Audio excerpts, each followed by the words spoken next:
प्यारे बच्चों, math class 9th worksheet number 41 में घन और घनाभ का आयतन पर आज डिस्कस करते हैं कि आयतन होता क्या है। जैसा कि वर्कशीट में लिखा है कि उसको हम आयतन किसे कहते हैं। हमें एक खाली घनाभकार बॉक्स दिया गया है, आकृति में दिखाया गया है। अब हम पता लगाते हैं कि दिए गए बॉक्स में कितना स्थान है। यह पता लगाने के लिए हमने एक घन लिया, उसकी भुजा की लंबाई एक मात्रक है और घनाभाकार बॉक्स द्वारा घेरे गए स्थान को मापने के लिए हमने उसमें एक मात्रक लंबाई वाले घन को भरा।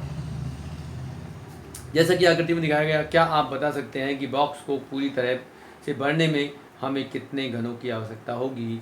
यदि आपके पास एक बड़ा घनाभ है और छोटे घन के आकार के उसमें डाल दिए जाएं तो कुछ संख्या हमारे लिए ली जाएंगी और उसको हम भर देंगे। तो यहाँ हम देखते हैं उसमें बच्चों से डिस्कस किया गया, जैसा कि कहा गया कि मैं बता सकता हूँ।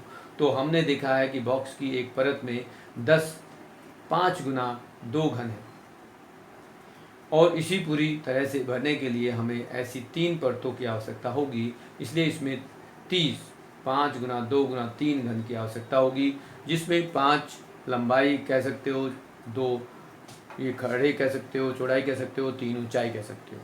यदि उसमें कहा जाए आप सही उत्तर दिया है तो इस बॉक्स की लंबाई 5 मात्रक, चौड़ाई 2 मात्रक और ऊंचाई 3 मात्रक हो गई। अतः बॉक्स द्वारा घेरे गए स्थान में 30 घन आएंगे, जो कि लंबाई चौड़ाई ऊंचाई को गुना करके मिलते हैं। किसी वस्तु द्वारा घेरे गए स्थान की माप उसका आयतन कहलाती है। इस घनाभाकार बॉक्स का आयतन होगा 5 गुना 2 गुना 3 बराबर 30 घन मात्रक। हमें घनाकार और घनाभाकार वस्तुओं का आयतन ज्ञात करना है तो यह सूत्र प्रयोग में लाना होगा। घनाभ का लेना है तो लंबाई गुना चौड़ाई गुना ऊंचाई करना है, और घन का आयतन होगा तो भुजा गुना भुजा गुना भुजा, क्योंकि 3 बार गुना करेंगे, क्योंकि घन की भुजा बराबर होती हैं और घनाभ की भुजाएं अलग अलग होती हैं। जबकि इसका मात्रक जो है घन मात्रक, या हम इसको मात्रक क्यूब कह सकते हैं, या इसकी मात्रक की घात को 3 करके लिख सकते हैं।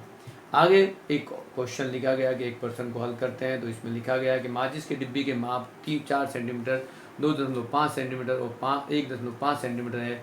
ऐसी 12 डिब्बियों का आयतन कितना होगा? तो पहले एक डिब्बी का आयतन निकालेंगे। डिब्बी की माप जो हमें दे रखी है वो 4 centimetre by 2.5 centimetre Guna 1.5 centimetre है। तो डिब्बे की लंबाई जो हमें दी है उनको हमने मेंशन कर दिया। फिर एक डिब्बे का आयतन निकालेंगे, लंबाई गुना चौड़ाई गुना ऊंचाई से, तो 15 सेंटीमीटर क्यूब आ गया। और 12 ऐसे डिब्बों का आयतन निकालेंगे तो 12 गुना 15 बराबर 180 सेंटीमीटर आ गया। इस प्रकार आपके पास जो एक कमरे की लंबाई चौड़ाई और ऊंचाई क्रम से 5 मीटर, 4 मीटर और 3 मीटर दे रखी हैं। कमरे का आयतन ज्ञात करो। तो यदि आप कमरे का आयतन निकालना चाहते हो तो क्वेश्चन नंबर 1 को आप देखेंगे कि कमरे की लंबाई क्या है। वो 5 मीटर है। कमरे की चौड़ाई 4 मीटर है और कमरे की ऊंचाई 3 मीटर। तो कमरे का आयतन निकालने के लिए हमें क्या चाहिए? कमरा एक घनाकार होता है। कमरे का आयतन मतलब उसकी लंबाई गुना चौड़ाई गुना ऊंचाई करना है। तो 5 गुना 4 गुना 3 और 5 20 20 या 60 मीटर क्यूब इसका आंसर होगा। ऐसे ही दूसरा क्वेश्चन है कि एक घनाकार डिब्बे का किनारा 10 सेंटीमीटर लंबाई का है, तो डिब्बे का आयतन क्या होगा? अब यहाँ घनाकार डिब्बा है, घनाकार डिब्बे का आयतन यदि हम लेंगे तो क्या होगा? वो भुजा का घात 3 कर दो, जिसको आप भुजा गुना भुजा गुना भुजा भी लिख सकते हो। अब यहाँ पर भुजा आपके पास 10 सेंटीमीटर दे रखी है, तो इसको 10 गुना 10 गुना 10 बराबर 1000 सेंटीमीटर क्यूब लिखेंगे। इस तरह से आपका आंसर हो जाएगा। आप यदि वर्कशीट को देखना चाहेंगे तो वर्कशीट में जो दे रखा है उसको मैं दिखा दूं आपको कि उसको किस तरह से कंसिडर किया गया है।